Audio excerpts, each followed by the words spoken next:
Hi, everyone. Thank you for joining this session, Changing Mindsets, an Environmental Psychology Perspective for Organizational Change.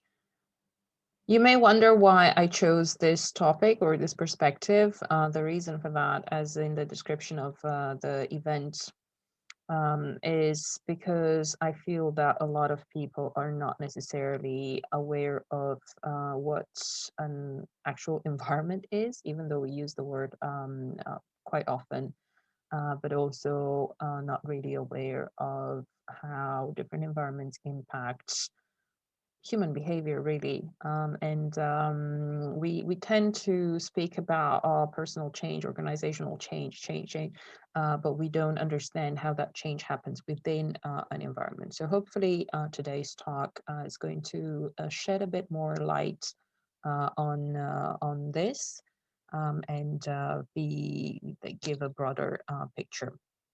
So I'm going to give a bit of an introduction about myself, very brief. If you have more questions, you are welcome to get in touch with me.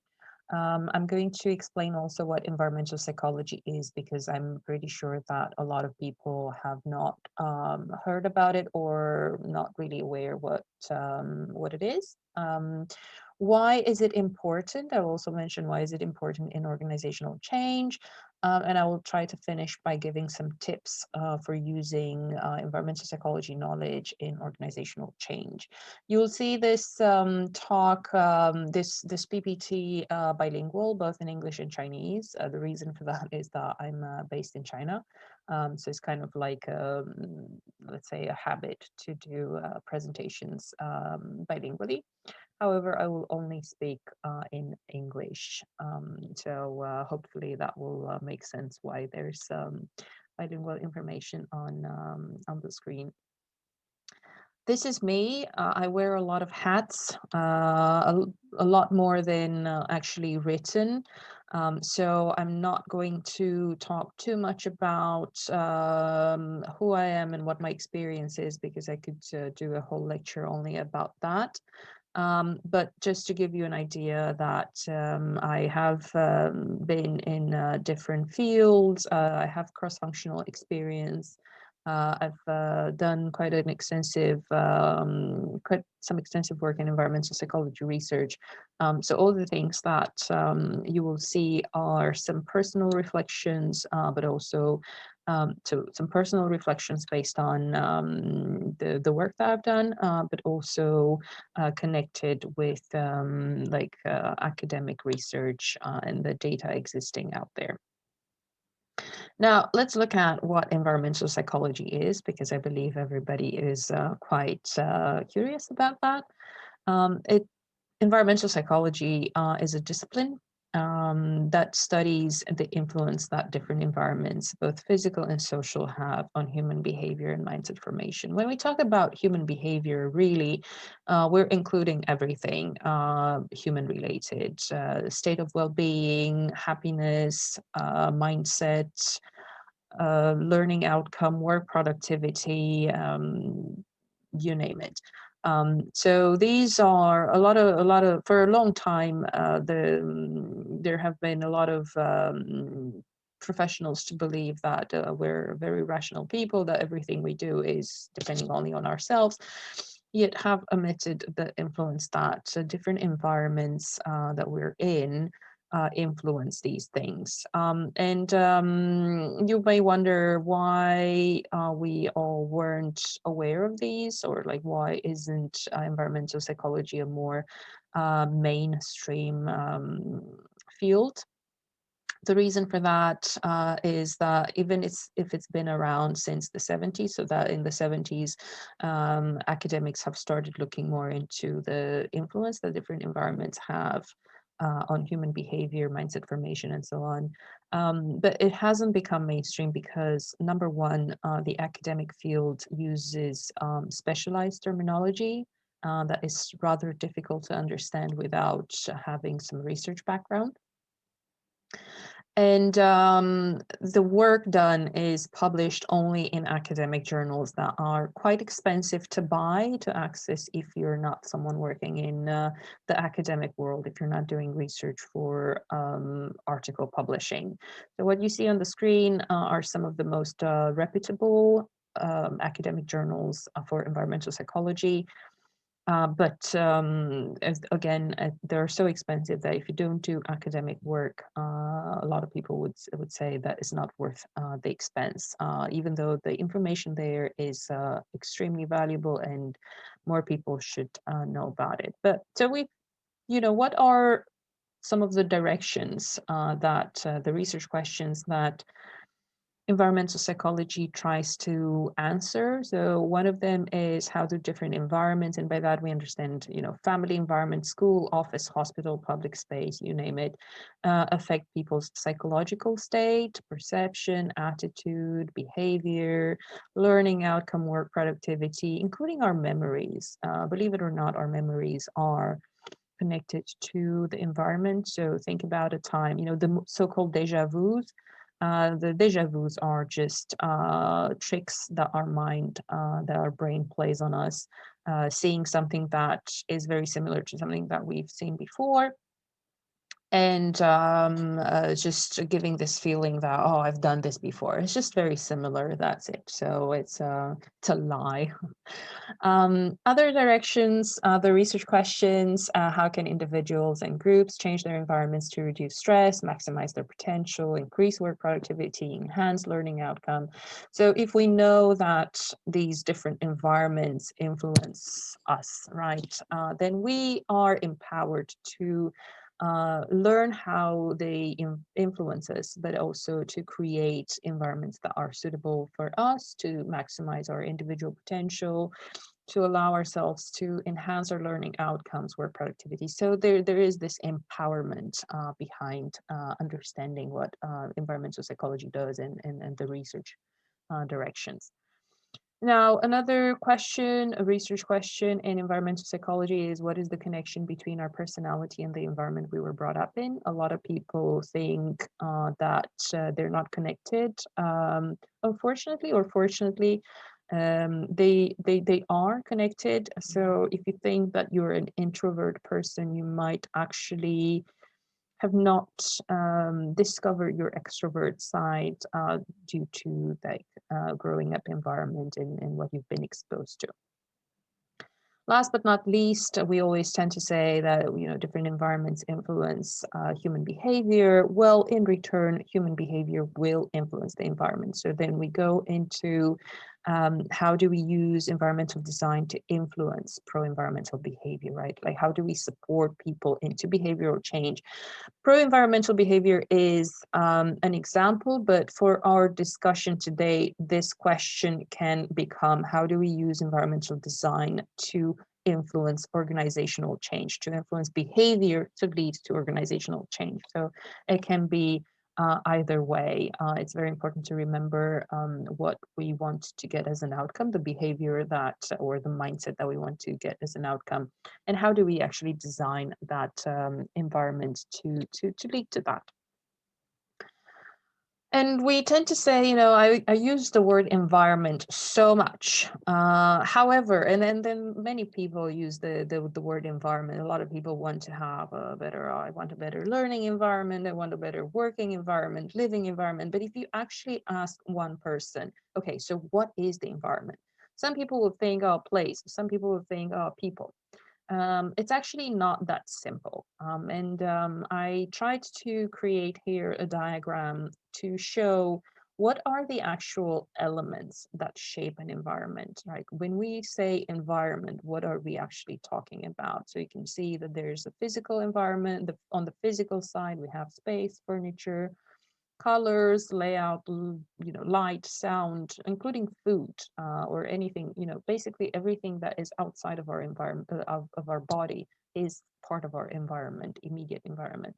But we also have social environments, and here we include language, the language that we speak, the culture that we come from, national context, the media, the news that we get all the time, because they influence how we think, our perceptions, also the relationship between people. And you will see that there's this constant mutual influence, because the environment influences us, and so it impacts our beliefs, and then our beliefs inform our actions, and so there's this constant interaction.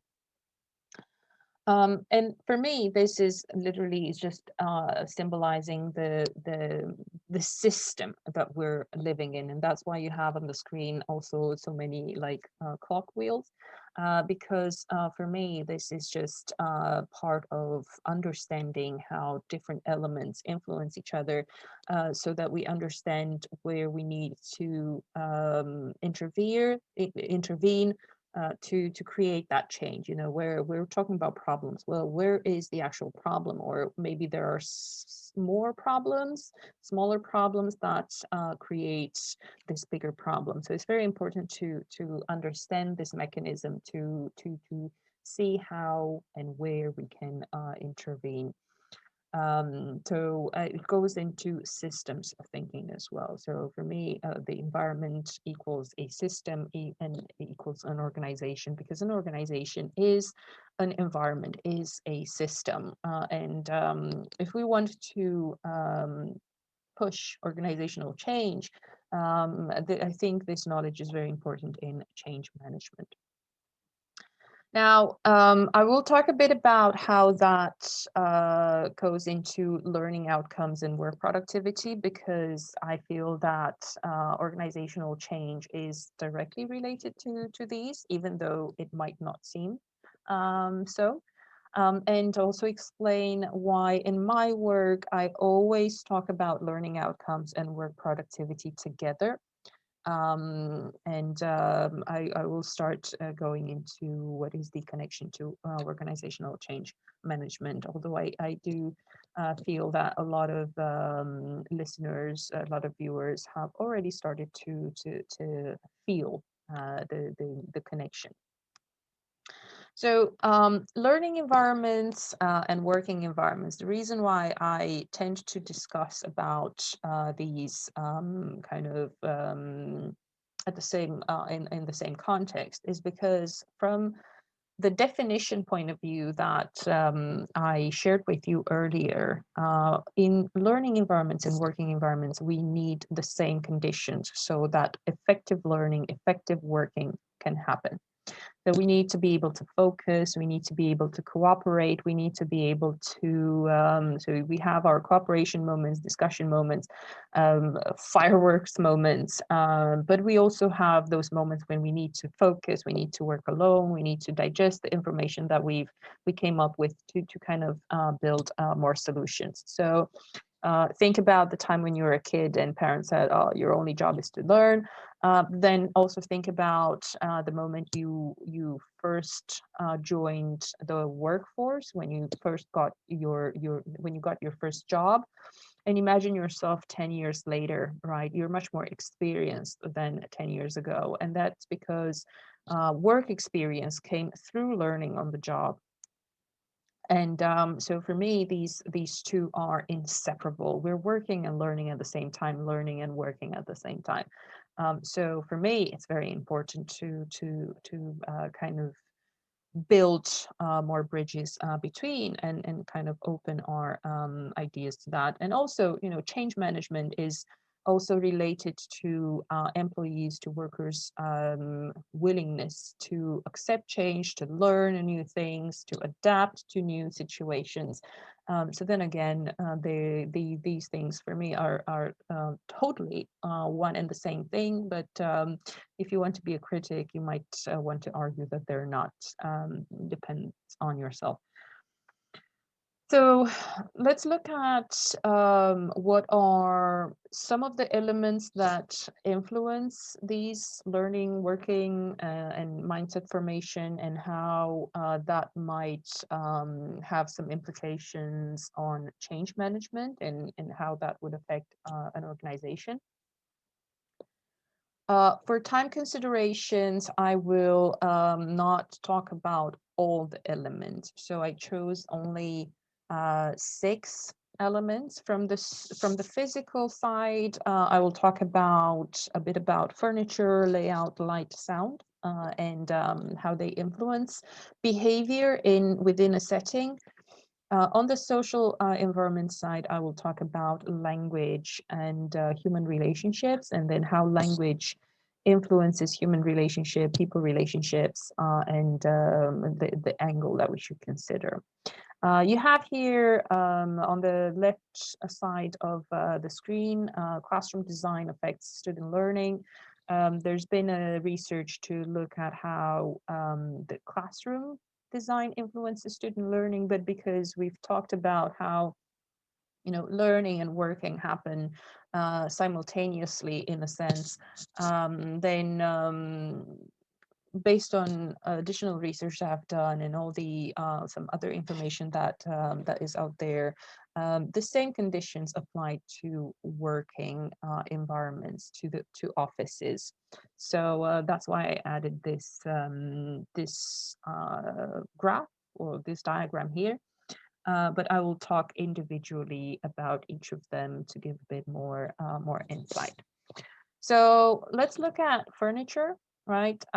If we're talking about the traditional, what we would understand the traditional, let's say, learning environment, classroom environment, the furniture and the arrangement, will influence learning outcome. And work productivity, if we are talking in about a working environment. So even though you see kids on the screen, this applies in the working in the office as well. And so by furniture, we understand whether it's flexible, comfortable enough, or whether it's rigid and difficult to move. So if it's flexible, if it's comfortable, people tend to want to stay longer, to want to engage more in conversations, don't feel uncomfortable. If by flexible, I mean we can move it around, and we have this sense of, as users, we have this sense of control. We can move it according to our own needs, and that is very, very important for well-being, both for in a learning, traditional learning environment, classroom, but also in the office. Kids might not be so good at like kind of verbalizing this, but it's equally important for them as well. So you can think about your own offices. You can think about how the furniture is in your office, and kind of think about yourself, how it makes you feel in different settings. If the furniture is too rigid, difficult to move, that will kind of influence the way we interact with people, but it will also influence our willingness, our mood.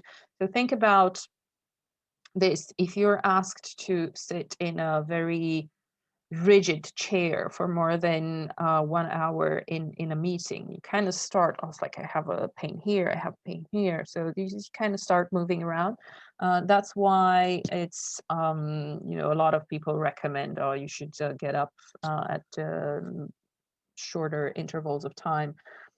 But think about a child. If you ask a child to sit 1 hour listening to a course, to a class in a very rigid chair, for example, without being able to move, and then, if the kid does not have the patience, then teachers tend to, you have ADHD. That's not the case. It's just the kid cannot. Nobody can stay for such a long time in a very rigid furniture. So it's very important to be aware of this. Now let's look at layout as a type of like an arrangement of the physical environments where we work, learn, live, and so on. So you see on the screen, there are different layouts, and as you may imagine, the layout can encourage or discourage collaboration. So depending on the needs that we have on that space, and the behavioral outcome that we want to get and to happen in that space, then it's very important for us to choose the right layout to support our endeavors. So if we talk about clustered type of layout, like you see on the upper side of the screen, that is more encouraging to conversation, to collaboration. But if you look at the lower part of the screen, then you see the rows, and that is much more encouraging to just listening and not interacting with other people. So it's very important to know that. So if you're trying to get collaboration from a layout that has only rows, good luck with that. That's not going to be very productive, but also people will subconsciously feel that, and it will subconsciously influence their behavior. Now, talking about light, you do have on the screen kind of a classroom, but this can be any meeting room, really, in any office. So lighting can inspire occupants or keep their attention awake or make them fall asleep. To give an example based on working environments, if you have a meeting, just don't turn the light off. I know that a lot of people want to kind of pay attention to the PPT or whatever is on the screen, but that's why a lot of people fall asleep or are not very alert during meetings because of the dim light. Our bodies receive a signal saying that it's time to sleep. And that's why a lot of people fall asleep in cinemas if the movie is not engaging enough. Or if they're too tired, they're just much more likely to fall asleep in the cinema because of the light. Also, the amount of light in the office will influence employees' alertness. So if you want to have high productivity, then you do want to have a lot of windows, a lot of natural light, good light. And that goes beyond just how, not affecting eyesight. Why is that? I'm sure that a lot of you are familiar with the circadian rhythm. So our bodies are directly connected to the sun movement. So we wake up with the with the sunrise, and we go to bed at sunfall. The reason, so that's again why the reason why we fall asleep in meeting rooms or in kind of not so well lit places is because our body cannot separate between natural light and artificial light. So as soon as the lights go off, our bodies kind of get this signal, oh, you should go to sleep. So that's why in the mornings, generally, we're much more productive because that's when we're most rested, and that's when our bodies are full of most energy. Of course, these things can also be taken into consideration if we understand how our circadian rhythm works. We can use that to enhance our learning outcome. Our can help us get better sleep at night, and so on. But for time considerations, I will not go into that here. But just understand how how this might influence your just interaction in meetings, for example. So if you're someone trying to kind of promote organizational change, get people in and discussing and so on, now you understand why it's very important to pay attention to the space and the layout and how the overall physical environment that you perform these activities in are important and how they might affect just individual outcome. Another very important element that we need to talk about is a sound, and it's very important to pay attention to the acoustics of the space that you are in, whether it's a classroom or an office. If the acoustics is bad, then this might inhibit communication or just ability to focus. So once we can't hear the speaker very well, the speech and intelligibility is kind of negatively influenced by the acoustics. It's very easy for people to lose focus, get bored, start paying attention to something else. And it's not that they're ill-intentioned, it's just human nature. If I can't focus, then my mind just flows away. So it's very important to keep that in mind. You do have on the screen a diagram showing children listening to their teachers, but this is the same situation in every environment. So that sound plays an important role. Also, noise is something very important to be wary of. Unfortunately, in the academic field, there's been research, and it has been long ago proved that open office spaces are not very conducive to productivity, to enhance productivity because of the noise that is created. So a lot of because there's discussion between colleagues, phone calls, and so on. So this kind of noise, unintelligible conversation is very distracting for all those who are trying to focus. Of course, this is also very related to the type of organization that you are, and the type of work that needs to be done. So later on, that's why there's been this idea of activity-based workplace, and you have all sorts of workspace consultants. But if you ask me, workspace consultants, if they come in after the design has been done, it's just to fix some faulty environmental design. So just pay attention to that. But also whenever you're choosing different spaces, to either talk to your clients or have team building activities or meetings or whatever, just pay attention to these things. I mean, there are some things that you can do for yourself. Now, let's look a bit at the social environment, and talk about relationships and how they affect in a working setting. We have in environmental psychology a concept called a learned helplessness. So in simple words, what that means is that people have learned that they are helpless. What does that mean? It means that maybe people have tried to put some ideas forward, but then they've been they've had other colleagues like, oh, your idea is not useful, or they've had bosses like, oh yeah, okay, well, you're not so experienced, listen to me, and so on. So depending on how we talk to people and how we encourage people's involvement,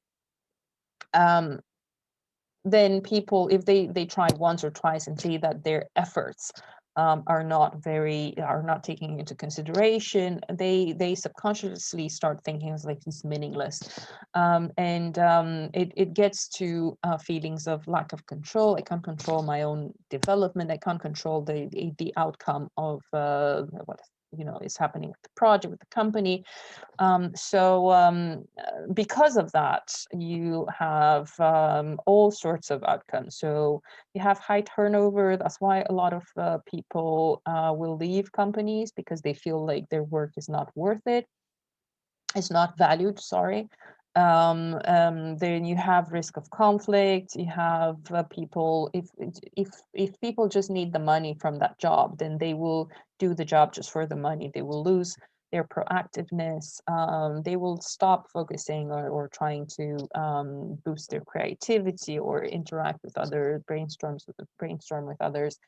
But it's also highly conducive to anxiety and depression. So learned helplessness is actually something that we should be very, very careful with. And the way we manage relationships in human relationships, in companies, but also in schools, actually, or in any social setting, is very, very important. It will also lead to potential low self-esteem, but also in to resistance to change, because people are afraid of, whether new things are going to kind of shake them from their comfort zone, or blah blah. So it's very important to keep this in mind, and you will see learned helplessness in many areas. So if you feel like your employees are a bit down or not very engaged, the highest possibility is that there's some learned helplessness there, and it's very important to address that in learning environment. And because you do have a lot of learning, or there should be a lot of learning in a corporate or an organizational environment as well, it will also lead people to think, I don't have the ability, I don't have the talent to learn, and so on.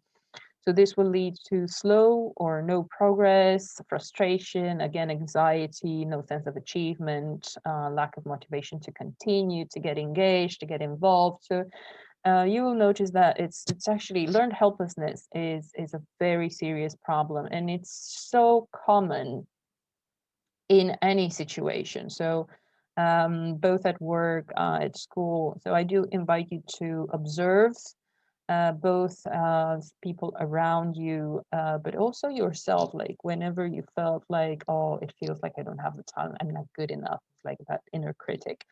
That comes from a previous experience with, the relationship with other people that led to learned helplessness. And actually, learned helplessness starts from childhood, when parents kind of tell us, oh, you're useless, or they're not very encouraging to us making mistakes. And that's kind of perpetuated in adulthood. And we tend to do that, do the same in our relationship with other people, without realizing that we are creating this sense of learned helplessness in others, the same way as others created for us.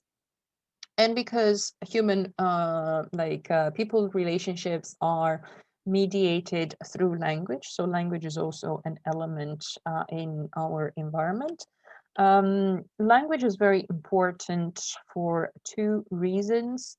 The actual language that we speak, so if you work in a cross-cultural environment, it's very important to understand that, I gave here as examples Chinese, English, because they're two different ways of thinking. But language in itself influences mindset. And if we try to translate the mindset into, like a lot of the language learning is focusing on word-to-word translation.